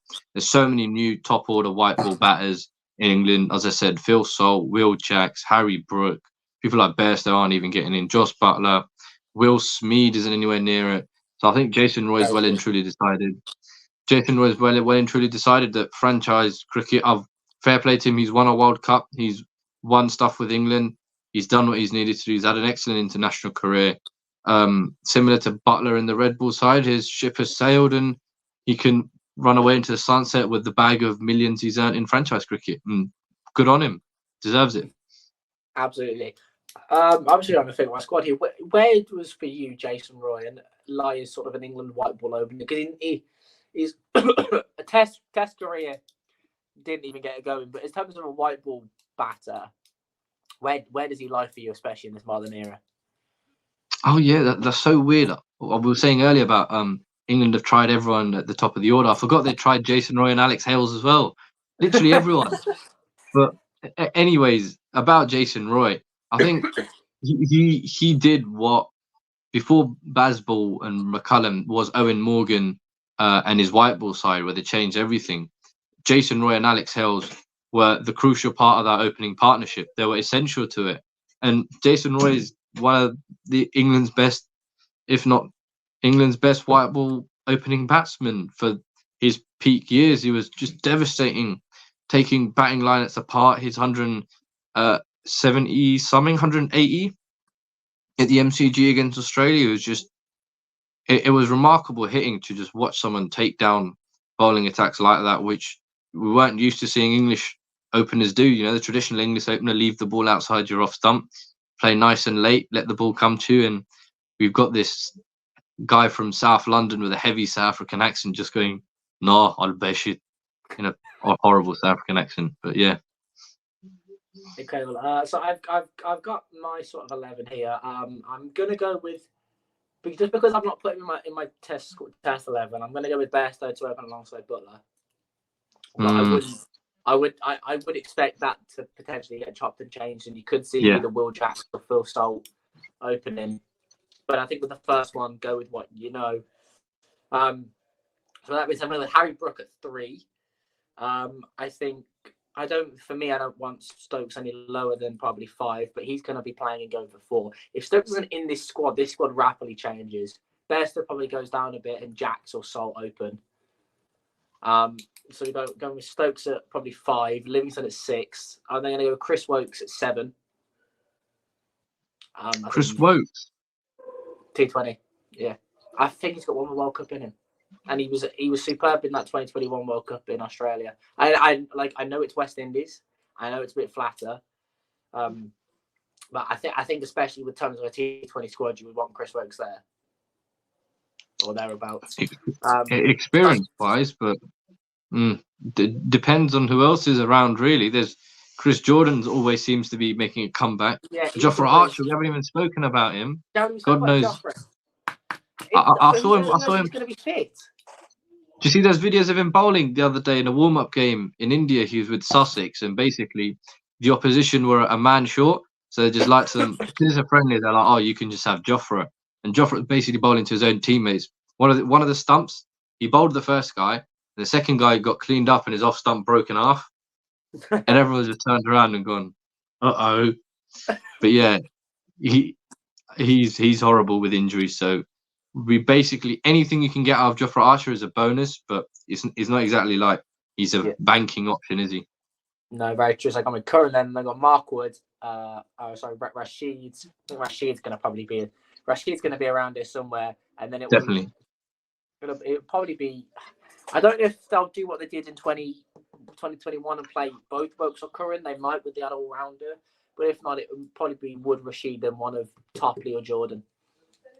Yeah, I think it's Wokes or Curran. I can't see them both playing. Yeah, I can't see them playing both. So that's sort of that cricket done. I know we sort of have spent almost an hour and a bit on the cricket. Plus a few technical issues. We'll quickly have a talk about the Premier League and all things Europe. Champions League draw and Europa League draw was made today. Arsenal, Bayern, City, Madrid, Liverpool at Atlanta, and West Ham, Leverkusen are the big draws coming out of England. First of all, what do we think of the knockout ties just gone these past 2 weeks and now the draw? Which competition do you want us to start with? We'll start with the Champions League. I think we'll start. All right. With the Champions League. The round of 16. Man City, very standard. Got past the round of 16. Won their group, relatively easier draw, not much to talk about there. Bayern actually had a very, very interesting tie. Lazio, I think Bayern were in some awful form when they played that away leg at Lazio in Rome, and they'd lost almost. I think they'd lost 2 or 3 on the bounce, and they weren't really playing very well. Lazio had got a goal at home, and you're heading into that going, "Are Bayern Munich going to get knocked out in the round of 16? This is unheard of." But yeah, they came back home. Their horrible goal music came back. Harry Kane back in form, and yeah, you just can't really count Bayern out. Bayern doing the goods. Arsenal, honestly, I don't know how they made it through. Scary, It was it was really weird because the first leg was very similar to the game at the Emirates, which I know Arsenal won, but the whole time Porto is just so intent on this deep block, and every time the ball goes into Pepe, watching him like boot it into Rose at the back of the Emirates and doing this like menacing grin of a 41-year-old man, him and James Anderson. Goodness me, 41-year-old men are terrifying, aren't they? But yeah, that was awful.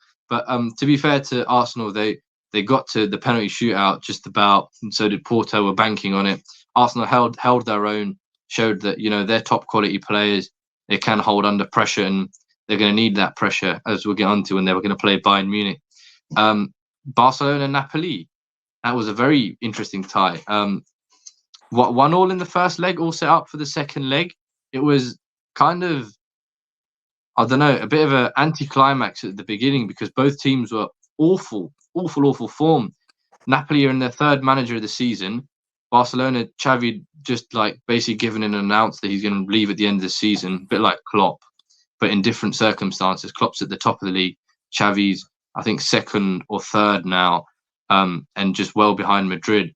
Both in awful form. And to be fair to Barcelona, they came out of the traps very, very quickly, got their couple of goals. Napoli hit back. It was an excellent game to watch, and Barcelona eventually got over the line by playing a 16-year-old and a 17-year-old. Honestly, some of those players from La Masia are quality, and the fact that they can't buy anyone, I think they just keep playing their academy players. They're clearly good enough. Yeah, Barca are an interesting one. I'll go on to probably the closest tie in that fixture. Atleti versus Inter Milan. Yeah, that was a shock. Again, people still criticizing Diego Simeone, I've seen on social media. But he's still getting results. He's still showing why he's at the top of his game. You said it was a shock. Were you expecting, I know you watch a lot of Champions League football, and I know you sit on a screen and have to watch almost 3 different games at a time for that. When you were watching that game, was it a shock to you performance-wise that Atleti went through, even with it being a home It was. I can't remember who was doing it, but someone was looking at the odds before the game. Might have been Ed or someone. But like Atleti were in awful form. They'd lost to Cadiz. They'd lost a couple in the league. They were slipping away. And Inter were arguably the most informed team in Europe, running away with Serie A, top of the league, playing beautiful football. In the first leg at the San Siro, Atletico were honestly so lucky to get out of there 1-0. I don't know how Arnautovic just chucked away a load of chances. I know he got a goal, but Inter should have wrapped that up 3-4-0 in that first leg. They come to the Metropolitano, and to be fair to Inter, that they started all right.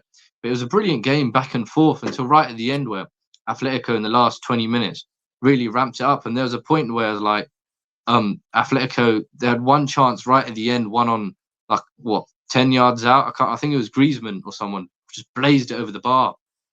And at that point, you're like, you know what? We've all seen this before. Simeone is a quality manager, and he's been at that job for almost 14, 15 years now. And in modern football, it's almost unheard of to have a manager at a top European club for that long.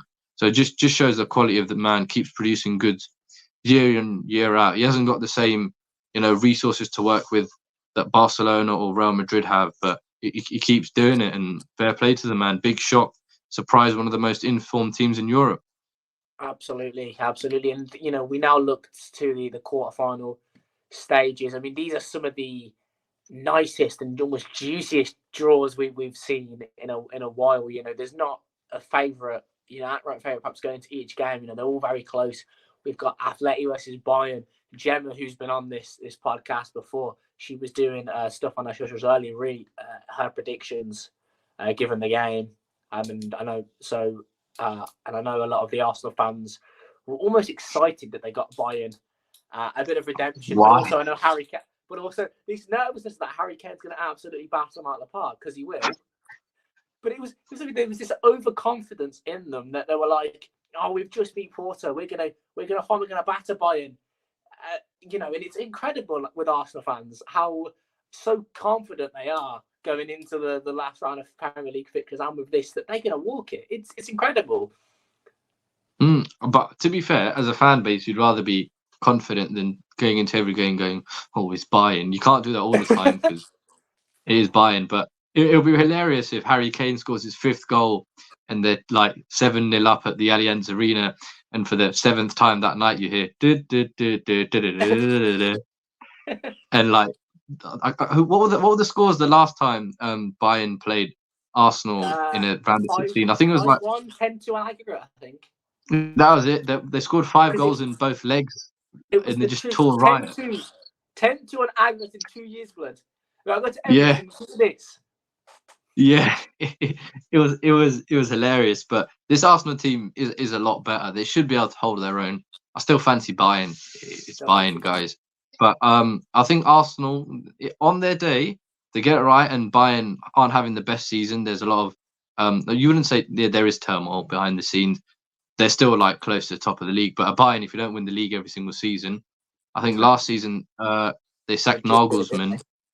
Yeah, and he didn't even lose the league. He was just close to, and they changed their whole board. They got rid of Oliver Kahn, and they got rid of Hassan Salihamidzic and the secretary or whatever is sporting director, and they even won the league because they were close to losing on the last day. There is stuff boiling under the water. This isn't the same Bayern of yesteryear where they smacked Barcelona 8-2 and put 7 goals past everyone. So I do believe Arsenal have a chance, but still prefer Bayern. Bayern, okay, we're going to go on to Real Madrid, Man City. Man City fans, again, another era of confidence about them, and this time probably more rightly so. Reigning Champions League winners, even though it pains me to say it. Who walks out of this tie, Victor? No idea. Honestly, this is the most 50-50 of the tie. This is Real Madrid. Real Madrid could be like 15th in La Liga. They could play 3 like 15-year-olds in the Champions League, but Real Madrid in the Champions League are just a different kind of beast, and what they can do in that competition is like they've won 14 Champions Leagues. It's just not even close. So I think that's worthy of being a Champions League final, and you've got it in the quarterfinal.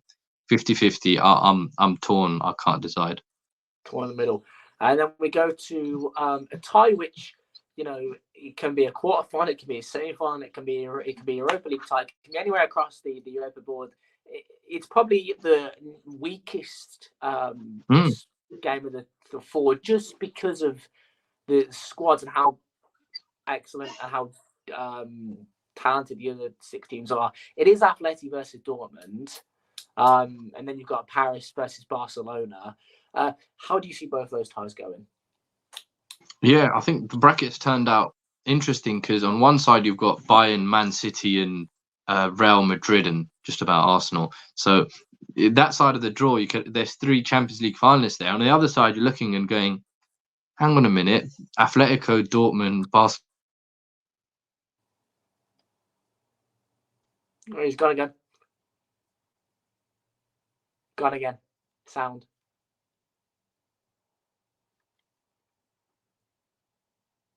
I can't hear you. No, audio's gone.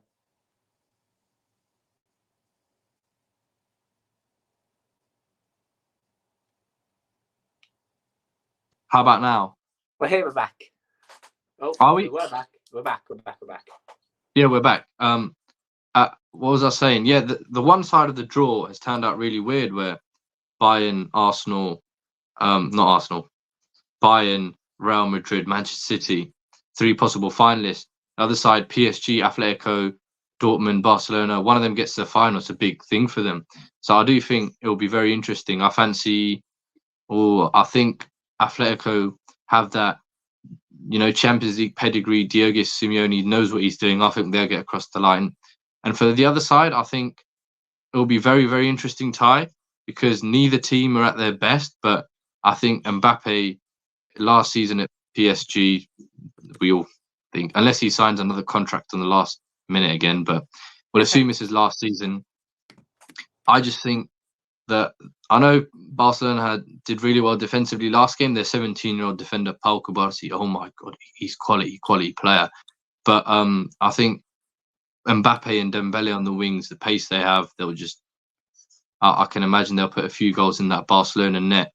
And Barcelona's defensive season has been awful compared to last year, where they were the best defensive side in Europe. Yeah, it's going to be an interesting one. We'll now move on to the other competition. It's the Europa League. Almost a shock in our hands last night with Leverkusen walking out. They just about scraped it. I think in the 97th minute, they scraped out. They've got themselves a win against a team who almost the opposite to Leverkusen. In the first leg, very much were under pressure against Freiburg, but came back to the London Stadium, West Ham, and absolutely blew them out the park. Liverpool are obviously the favourites. They've got Atalanta. I think it's probably comprehensive that they walk out of that tie victors. But the Leverkusen West Ham tie is a nice tie, and that to me is probably one again where you'd see, okay, on the day, it's not going to come to form. It's not going to come to whoever's just going to come to that 90 minutes of pure football. Or 180 minutes of pure football. Who's going to walk out victors there? Nah, not having it. Leverkusen. Straight Leverkusen. Yeah, I think they only got through because of the 10 men on the pitch for the opposition. Yeah. I know that they've been unbeaten all season, and to be fair, there has been a couple of stumbles. But when a team's got a mentality like that, where they're losing, and most sides they're just wilt and go 2-0 down, whatever, 2 goals in injury time. What are we thinking? But the Leverkusen, to keep that going, it's not just about football at that point. It's about the team's mentality. And when you're going on a run like that, and you've got players in that sort of mindset, I think they've got West Ham's number. It should be fairly comfortable. I think West Ham will have their moments, so they'll look like they're in the tie. But I think the football that Leverkusen are playing, the stuff Alonso's doing, they should comfortably get through that. I don't see what all the West Ham hype is. It's like they're a good side, I get it, but Leverkusen should do it. Leverkusen are absolutely outplaying. No, I agree with that. And then we said the Champions League, these are probably the 4 best ties we could have got with the 8 best teams left in the competition. It's very similar with the Europa League. We don't see this often in both competitions. We've got Roma versus Milan and Marseille versus Benfica. 2 again ties that could be played in either competition. And again, on paper, probably not actually 2 very close ties. Who do you see walking out the victors in both, and how have you judged their performances all season? Roma Milan is a very interesting one because Roma were awful. They sacked Jose Mourinho. They were well down in the league, but to be fair, they've done very well in Europe past couple of years. They won the Conference League the year before, got to Europa League final last year, and they smashed Brighton in the last round comfortably.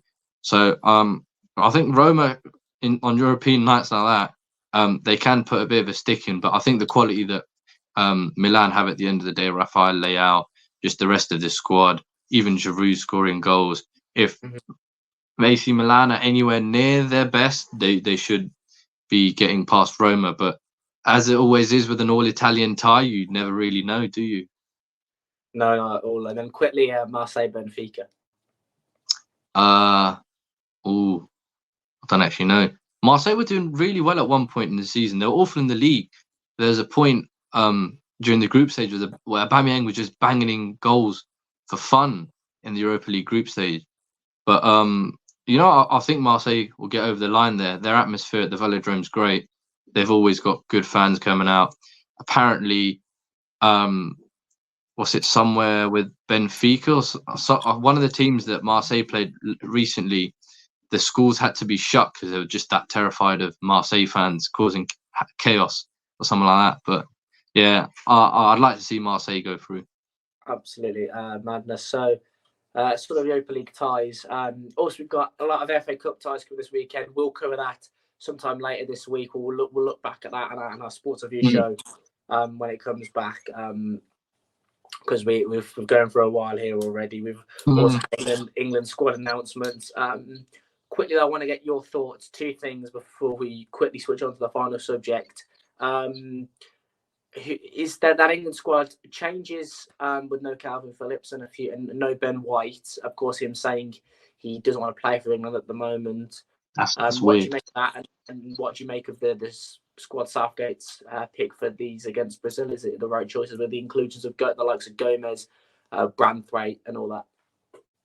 Yeah, that was very interesting. I saw the Ben White stuff, and I'm like, I can't remember. Was there a time before, Cameron? I don't actually remember where a player's outright gone and said, "I don't want to play for my country." Not that I can remember, especially not. No, I can't remember either. It's very weird, but I guess it opens up the space for Jared Branthwaite. I've been very well told by Melvin, and so is the whole world. But yeah, to be fair to Branthwaite, Melvin, then. Yeah, to be fair to Branthwaite, he's done pretty well this season, relatively speaking. He was always on the shoulder of that squad, and he's found his way in. The rest of the squad really looks all right to me. England are one of the most, the national team, England are one of the most talented sides going around. What's really going to be interesting is what Southgate does with his players at his disposal. Often he's been called a child with a laptop, which is the analogy people have used to describe him. He's got all the resources. Sometimes it feels like he doesn't know how to use it. But a World Cup or a Euro final and a World Cup semi-final, and I know they lost the quarters to France in the last one, but it's just, I'll be very interested to see what sort of system he decides to use and which of his abundances of talents he'll shove into the starting lineup. Absolutely. So I'm very pleased with the addition of Joe Gomez. I think he'll have an absolutely wonderful season in a Liverpool shirt, and he could very easily find his way into the starting lineup. But of course, we'll talk about all that more later coming up this week or sometime probably before the Easter break. I don't know what we get before Easter. But one sort of final topic for the day. Big news sort of last few weeks in terms of English tennis, and we've not really covered much of it Great Britain, I should say. We've not really covered much of it here on the podcast, but somebody who again was the front and centre of British sport and British tennis for many years. Andy Murray has come out and said, quickly go background, he had his hip surgery and he came back in, and he did a very good job. I think he got back in the top 50 very quickly, and he was really looking like he could go on and close down the top 32. And then this past sort of 6 months, ever since that sort of 2020 Wimbledon campaign, it's been a poor year for him, and he said very much he doubts whether he'll play long past this summer. So that really leaves the Olympics and Wimbledon for him. What do you make of that? What do you make of his comeback, and what do you make of his impact into British tennis? Because there's not really anyone at the moment who's going to sort of take that mantle from him and be the sort of front and centre of British tennis, and this almost guy who looks like he could go on forever again. Yeah. He's what, 38, I believe, 37? He's 30. He's sort of 30 odd, 33, 34. I think. I don't think he's that old. That's it. He's nearing his mid-30s, and obviously after a hip surgery, coming back is, a lot of players wouldn't be the same. And to be fair to Andy Murray, he's given it a good shot. He's he's just a British sporting icon. I think he's won, how many Grand Slams has he won? 2 or? I think he's won the 4. I think he's won Wimbledon twice. He's won the US Open once, and I think he's won the Aussie Open once. So he's 3 or 4.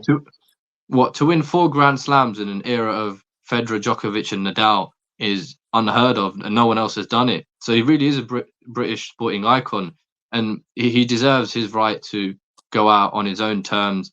And I think I heard a bit about the press conference. It was quite moody, where he basically went and said, will you guys please stop asking me? I'm not going to play past the summer. Basically, Wimbledon is probably going to be his finale, his big home finale, and we are hoping for a fairy tale finish. I don't really think he's not going to win it, but if he goes far and gives us a few good moments, then he'll deserve his nice day out, and fair play to him. Just deserves everything he's earning right now. Yeah, absolutely. Like you say, go out on his own. Of course, he's got to a lot of finals in his comeback.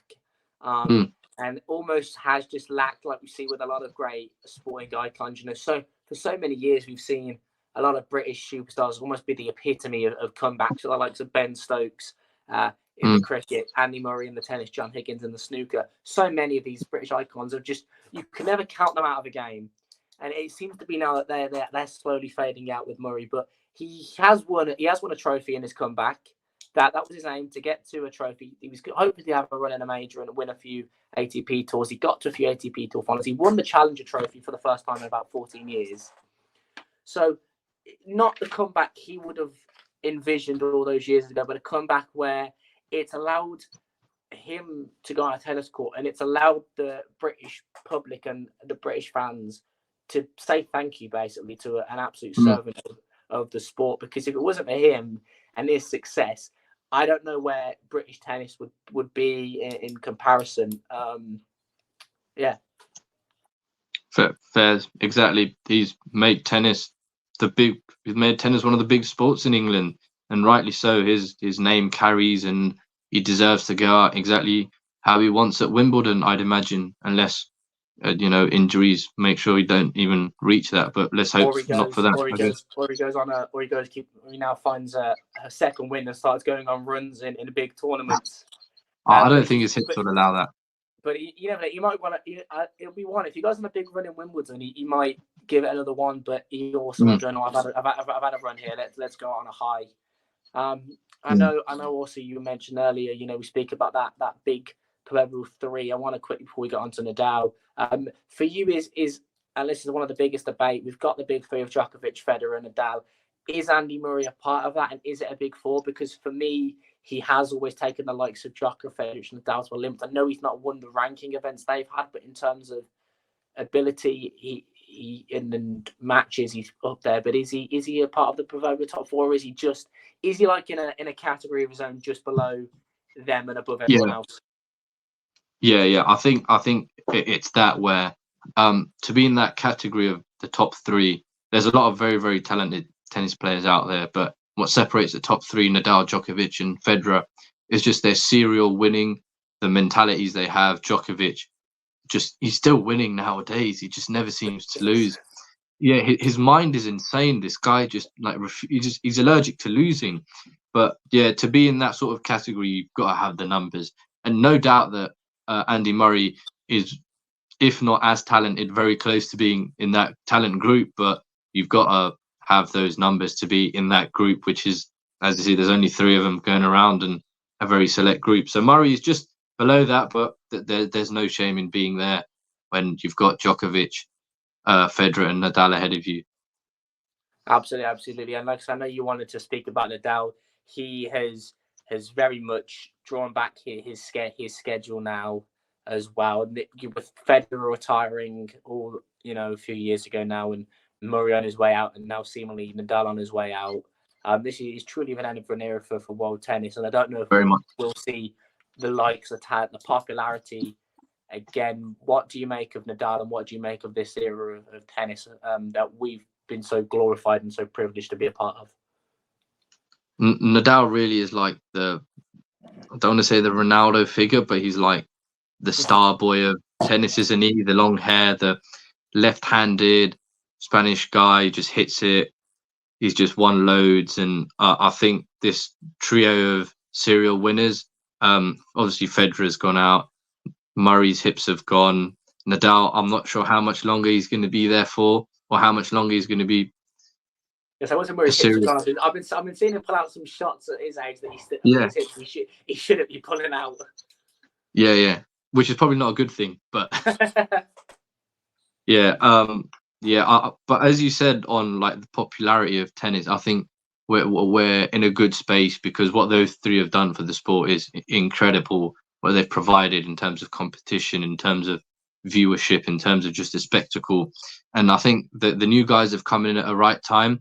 The likes of Carlos Alcaraz, and what's the Italian bloke's name again?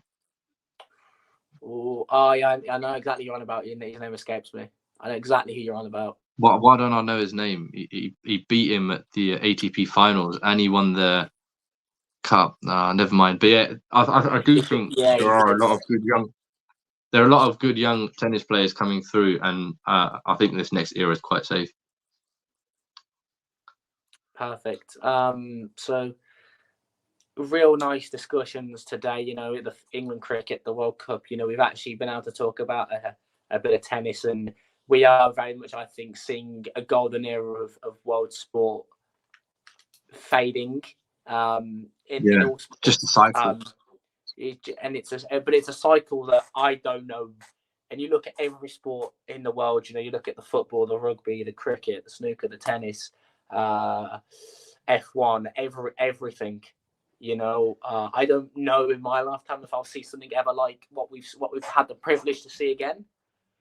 But that's what every generation says, right? That's what our parents said about Pele and Maradona, and that's what the generation said before about Sachin and whatever else. But absolutely. But it is absolutely up there, I think, as one of the best eras of sport in the world, and I'm privileged to cover it. Well, a lot of it covered, to be fair. Good luck editing it. It's gonna be a lot to pick out. I'm gonna go play some FM now and have some food, I think, and we'll see how that goes, and hopefully we can find stuff around here that works. But thank you. A lot of stuff to cut out. Absolutely, but thank you, Huzafia, for coming along. It's a pleasure to have you on. Thank you very much for having me. We'll hopefully try and get you on with Will, and maybe, I don't know if I'm going with Malvin. We'll have to see at some point. We'll see how it goes. But it's great. Please do go follow Huzafia on socials and go give his podcast a listen. I've been a part of one, and it was a privilege to be a part of. Thank you all for watching for once. It's not. I mean, we'll probably go out on Spotify, but but this is a proper one. Yeah. It should be out on both. It is a long one. It's a tough one to stick to, but I think it's one that when you get into it flies by as this has. So once again, thank you, Huzafia. We'll see you all sometime next week. Bye-bye. Thank you very much.